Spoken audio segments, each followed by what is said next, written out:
ჩემი გამოსვლა მაინდა-მაინც არ შუქდება ძირითად მედიაში, მაგრამ არსებობს სოციალური ქსელები და მე მინდა ყველას, ვინც ჩემ Facebook გვერდზე შედის, ხოლო გადააშეროს ეს გამოსვლა, იმიტომ რომ ჩვენ არც ფული გვაქვს რომ გადავუხადოთ ტელევიზიებს, არც რაიმე სხვა სახის ოლიგარქიული გავლენები, ჩვენი ერთადერთი მართალი სიტყვა ვრცელდება ისევ ჩვენი ძალიან მრავალრიცხოვანი მხარდაჭერების მეშვეობით და მე მინდა გთხოვოთ რომ ამ მიმართულებით ხარი დაგვიჭიროთ. მეორე მე მინდა ჩემი სოლიდარობა გამოუცხადო ზია ამაღლობელს, ძალიან განსაკუთრებულ ადამიანს, ზია ამაღლობელი ბოლოს დაიჭირა ასანა ბაშიძემ, ვინაიდან სიმართლის მატარებელი იყო ყოველთვის, საოცარი მედიების შექმნა ბათუმელები და ნეტგაზეთი და მე მინდა გითხრათ რომ ამ ქალბატონის გამბედაობა ეს სიმბოლო ახალი საქართველოს, ისე როგორც გამბედაობა პოლიტპატიმრების და მე მინდა თუ ისინი მიყოლებელი უთხრა რომ აქტუალებული ვარ მათი იდეურობით, მათი იდეალიზმით, მათი პატრიოტიზმით, მათი შეუპოვრობით და გამბედაობით და ოპტიმიზმით, იმის წმენით რომ ეს ყველანაირი კოშმარი ძალიან მალე ჩაბარდება წარსულს. ისინი არიან ტყვეები, ისე როგორც მე კრიმინალური სინდიკატის ახლახან ევროპარლამენტმა ევროპის ფრაქციამ შეადგინა რეზოლუცია, რომლითაც მოითხოვს ჩემს დაუყოვნებელ გადაუსწრებას და მაგრამ ასევე პირველ რიგში თქვენ მიმართო პოლიტპატიმროს, თქვენ დაუყოვნებელ ყველას განთავისუფლებას, სოფლიოს ამაზე კურსზე უჭირავს ხელი და ნამდვილად ეს ერთ-ერთი ფაქტორი იქნება ჩვენი გამარჯვების. მე მინდა მიულოცო ყველას, ვინც ჩაატარა ძალიან წარმატებით საყოველთაო გაფიცვა, მინდა ვთქვა, რომ ეს არის არნახული რამ საქართველოს ისტორიაში თვითორგანიზების, საქართველოში არასდროს არ ყოფილა ასეთი ღონისძიება იყო ეროვნული მოძრაობის დროს, როცა საავიაციო ქარხნის მუშები წავიდნენ მიტინგზე, კიდე ერთი-ორი ქარხნის, მაგრამ მაშინ იყო დიდი ქარხნები და ახლა ძალიან ბევრი პატარა ობიექტის და დიდი ობიექტის წარმომადგენლებიც ჩაიდგნენ ამ გაფიცვაში. მინდა უთხრა ყველას, რომ ყველა პროფესია უნდა ჩაერთოს, აი თუნდაც სამედიცინო პროფესია, რომელთანაც ბუნებრივად მიხდება ჩემი ჯანმრთელობის მდგომარეობის გამო შეხება ბოლო წლებში, 500 ლარია ქეთიმს ხელფასი და 300 ლარია ექთანს ხელფასი. თქვენ არ უნდა გაიფიცოთ, თუ ესე უნდა ცხრილად შეხედოთ იმას და დაგაგონიათ, რომ გაიფიცოთ თქვენ შემსრულებს ვინმეს იპოვია ამ ხელფასებზე? რა თქმა უნდა ვერ იპოვია და რა თქმა უნდა იძულებული იქნებიან მფლობელები და სამინისტრო, რომელიც უზარმაზარ მოგებაზე გადიან, განსაკუთრებით სხვადასხვა მფლობელები, რომ თქვენი ინტერესი გაითვალისწინონ და ამ მოგების დიდი ნაწილი გადაგენაწილონ თქვენ. და ეს ეხება თითოეული ადამიანის საკუთარი თავის დაცვას. ამიტომ ჩემი ამოცანა არის შემდეგი. ძალიან ბევრს რა თქმა უნდა არ მოწონს, რომ მიმართავ ხოლმე ხალხს. გამოუგნებელი ის ხალხი, ვინც მოითხოვს პოლიტპატიმრების განთავისუფლებას და ვინც სიტყვის თავისუფლებას მივცვის სიტყვებით, მოითხოვს რომ უბრალოდ ამართლებს შემოსამართლო პატიმრობას, ან თვალებს ხუჭავს ამაზე, ან პირიქით მოითხოვს ამ პატიმრობის კიდევ უფრო დამძიმებას და კატეგორიულად ალერგიას გამოხატავს იმაზე, რომ მე ჩემი სიტყვა გამოვიდა. ეს არის გამოუგნებელი და პარადოქსული. ჩვენ მე არ მინდა ახლა არავის შეუდგენ, ჩვენთვის ძალიან მნიშვნელოვანია ოპოზიციური ერთობა. ოპოზიციური ერთობა არ არის სილამაზის კონკურსი სხვადასხვა პოლიტიკოსების წარდგენებული, ეს არის რა თქმა უნდა ერთობა ჩვენი ხალხის გარშემო, იმიტომ აი ამ ქმედებებში რაც ხდება თბილისის ქუჩებში. პრაქტიკულად იბადება დაიბადა უკვე ახალი საქართველო. და ვიღაც ვისაც ჩემი გისოსებს უკან ყოფნა უნდა შემდგომი. მათ არის ვიცი რომ მე რო ყოფილიყავდა, მქონდა პატივი, თქვენ შორის ყოფილიყავდა თბილისის ქუჩებში, თბილისის, ბათუმის, ზუგდიდის, ქუთაისის ქუჩებში. და დაგეხმარებოდი ბევრად უფრო ადრე და უფრო მორჩენილი ყველაფერი მშვიდობიანად, იმიტომ რომ აქ ამის გამოცდილება, ალბათ ყველაზე მეტი გამოცდილება კეთს ვიხრი გამბედაობის წინაშე თითოეული თქვენგანის და მე ჩემი თავი გავწირე და გადავდე იმისათვის, რომ საქართველო დაკრეს ფერზე, იმიტომ რომ მე ყოველთვის პოზიტიურად უყურებდი საქართველოს მომავალს. როცა ლაპარაკობენ რაღაც პანელებს ავდები, იმ ეგრეთ წოდებულ სისხლის ხალხაშორის, რომელიც ლუგანკას დერეფანებში შექმნილი ტერმინია, დერეფნებში, ვინც ამას იმეორებს, პირდაპირ იმეორებს ლუგანკას პროპაგანდას და პირდაპირ რუსეთის მესიჯის გამტარებელი. ივანიშვილსაც კი არა, რუსეთის მესიჯის გამტარებელი. მაგრამ ის ხალხაშორის განსხვავებით ამ უბედურ თოპენში 12 წელს შორის თავი არის ის, რომ მაშინ ჩვენ ვიყავით ძალიან პოზიტივზე ორიენტირებული. ეს გაიხსნა, ეს გაკეთდა, ეს ახალი პროგრამა შექმნა. ესენი ორიენტირებული არიან, ყველაფერი გადასულია პოლიტიკურ პროცესში. ეგრეთ წოდებული სასამართლოს დერეფნებში. ეგრეთ წოდებულ სასამართლო დარბაზებში. თქვენ ვინმეს გახსენდებათ, იზახიან ხშირად რომ ვიღაც მურუსიძე რაღაცა სააკაშვილის დროსაც იფრო. მურუსიძე ვინ იყო მე საერთოდ ვიცოდი მაშინ ეს გვარი რაღაც გაგონილი არ ქონდა, რატო არ ქონდა გაგონილი? იმიტომ რომ სასამართლო არ იყო არაფრის ცენტრი. სასამართლო იყო სადღაც იქ სხვათა შორის. ცხოვრების ცენტრი იყო სხვა რაღაცაზე ორიენტირებული. იმის განვითარებას და მომავალს. და ამათ გადააქციეს პოლიტიკა დაჭერის, ცემის, სახში შეფურთხების როგორც ამაღლდა შეაფურთხეს აი ამის ქმედებებად. ამიტომ, როდესაც ლაპარაკობ ეროვნულ სუვერენიტეტს ვიცავთ და მოერებალ ინგლისი მოსამართლე გადავკიდეს ინგლისის ამერიკის ევროპას ყველა ეროვნული სუვერენიტეტის დაცვის დროში. ეროვნული სუვერენიტეტი მეგობრებო, იცით რა არის? ეროვნული სუვერენიტეტი არის, როდესაც ხალხი არის თავის ბედის გამკარდავი, თავისუფალი არჩევნების მეშვეობით. განსხვავება ეროვნულ სუვერენიტეტს და ფეოდალურ დიქტატურას შორის არის ძალიან მარტივი. ეროვნულ სუვერენიტეტის პირობებში ხალხი კენჭისყრით იღებს გადაწყვეტილებებს და ხალხი არის ხობელი საკუთარი თავის ბედის და გამკარდავი. ფეოდალურ დიქტატურაში ყველაფერი ემსახურება ერთ ადამიანს და არ დაგიარჩევს. ამიტომ ის რა დღეს საქართველოს პირდაპირ ეწინააღმდება ჩვენ ეროვნულ სუვერენიტეტს. ისე როგორც ევროპასთან კავშირის ჩახსნა ეწინააღმდება ქართველიანის სუვერენულ სურვილს იყოს ევროპული გაერთიანების წევრი. და ეს რომ გუშინ არ გაწყებულობა ეს ძალიან კარგად ვიცით ყველა, იმიტომ რომ აი აგერ არის ამერიკის შეერთებული შტატების სენატორების წერილი, ეს არის 2024 წლის დასაბუთებული 2024 წლის წერილია და ეხება აი იმ საქმეს ზუსტად რომელსაც თქვენ ეგრეთ წოდებულად იხილავთ. ამ წერილში რომელსაც ხელს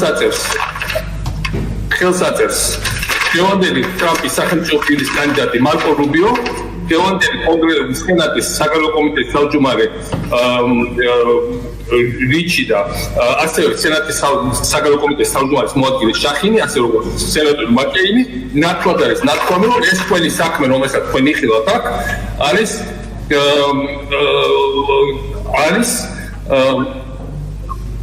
ცნიერად პოლიტიკურად განპირობებული და ძალიან და ის რომ ყველაფერი ასეთ წესი წარიმართება არის ძალიან ჩუნ განზრახებზე ლაპარაკობს გამოძიების და პროკურატურის და ეს არის შერჩევითი მართლმსაჯულების ნათელი მაგალითი. მარკო რუბიო აწევს ამას ხელს, ვისაც აინტერესებს.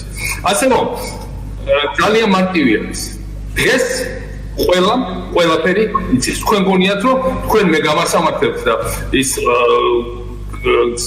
რაღაცას მომიჯით თქვენი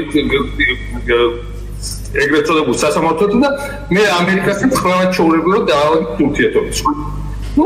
კონდეთ მაგის იმედი, მე ვფიქრობ ჩვენი ხალხი სულ სხვანაირად განკარგავს, ჩემ დროს ხელმოწერილი ხელშეკრულება სტრატეგიული პარტნიორების შესახებ თავზე გადაგვახიეს ამერიკას სტრატეგიულ თანამშრომლობის ხელშეკრულება, გავიხადე სომხეთმა მოაწერა ამ ხელშეკრულების ხელი.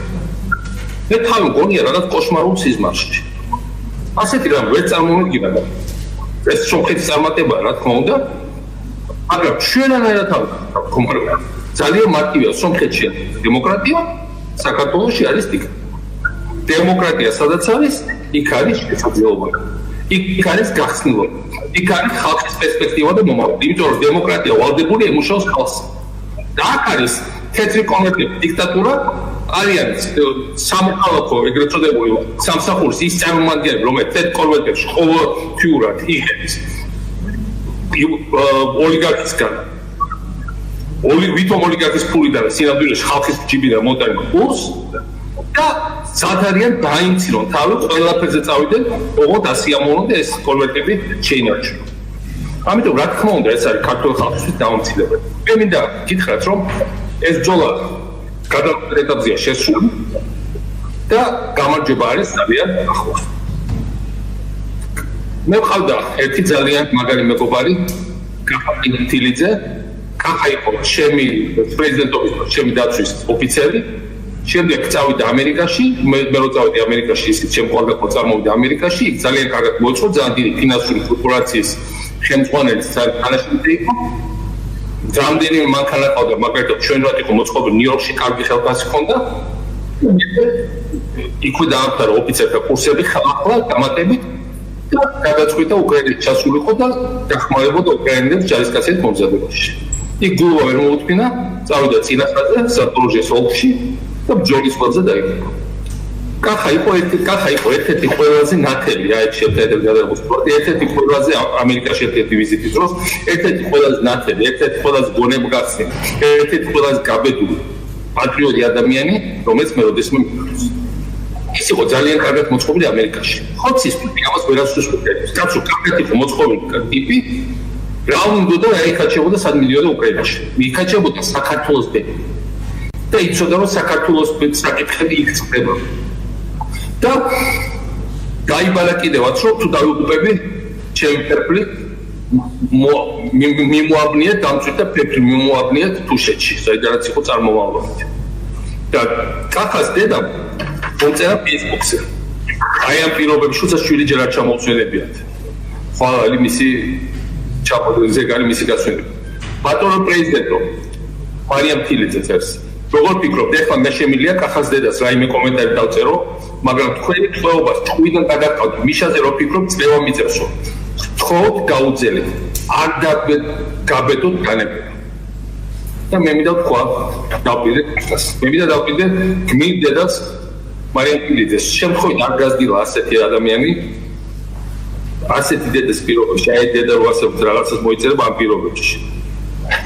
მე მინდა დავყიდე მათ. რა თქმა უნდა არ დავნებდება. რა თქმა უნდა ყველაფერს გავაკეთებ იმისათვის რომ საქართველოს დავიხსნა. ყველაფერს გავაკეთებ იმისათვის რომ ეს უბედურება დასრულდეს. თქვენ მე არ ვცნობ არც ამ სასამართლოს, არ ვცნობ არც ამ გამოძიებას, ბუნებრივია რომ არ ვცნობ, იმიტომ რომ ეს არის თეთრი კორვეტების სასამართლო გამოძიება, მაგრამ მე ვცნობ ქართულ ხალხს და მის სუვერენიტეტს. უკრაინულ ხალხს და მის სუვერენიტეტს. უკრაინის რომელიც ამაყი მოქალაქე ვარ ასევე. მე მინდა ყველას უთხრა. ჩვენი ბედი, ჩვენ ხელს არის აღებული. მე ვგმობ ყველანაირ პოლიტიკურ ძალადობას, მათ შორის ზვიად კორიძეს და კახარიაზე თავდასხმას და მანამდე ლევან ხაბეიშვილზე, მანამდე უამრავ სხვა ადამიანზე გოგონა აჩვენეს ტელევიზიით, რომელსაც მუცელი მოეშალა პოლიციის ძალადობის შედეგად. აი ესეთი უბედურებები ხდება და ამიტომ ცოტაც კიდე უნდა გავცლოთ და უფრო მაგრად უნდა მივაწვით. ახლა არ არის დრო კეთილწობის და ურთიერთ რაღაც ანგარიშწორების ან ერთმანეთზე რაღაცა გაკვით ლაპარაკის და შე. უფრო მეტი მიწოლა, უფრო კიდევ მეტი ორგანიზებულობა, კიდევ მეტი ერთიანობა და ჩვენ აუცილებლად დავამარცხებთ კრიმინალურ სინდიკატს, რომელსაც ხელში ჩაიგდო თითოეული ქართველის ბედი. საქართველო გაიმარჯვებს, უკრაინა გაიმარჯვებს, სლავა უკრაინი, სლავა нашим героям და დიდება ჩვენ გმირებს, დიდება კახა თილიძეს და დიდება ყველას, ვინც აგრძელებს ბრძოლას თბილისის ქუჩებში და ყველგან სადაც თავისუფლების ბედი წყდება, სადაც იმ იდეალისტების ბედი წყდება, რომელთაც გაბედეს და თავის დროზე ჯერ კიდევ აფრიალის დროშა იმისა, რომ საქართველოს უნდა იყოს თავისუფალი და წარმატებული. საქართველო იქნება ის, რაზეც მე მხოლოდ ვცნობ. თავისუფალი და წარმატებული. და ყველანი ვიქნებით ამ წარმატების ნაწილი. აბა თქვენიცით დიდი მადლობა, წარმატებები და მაინაცით სახელმწიფო.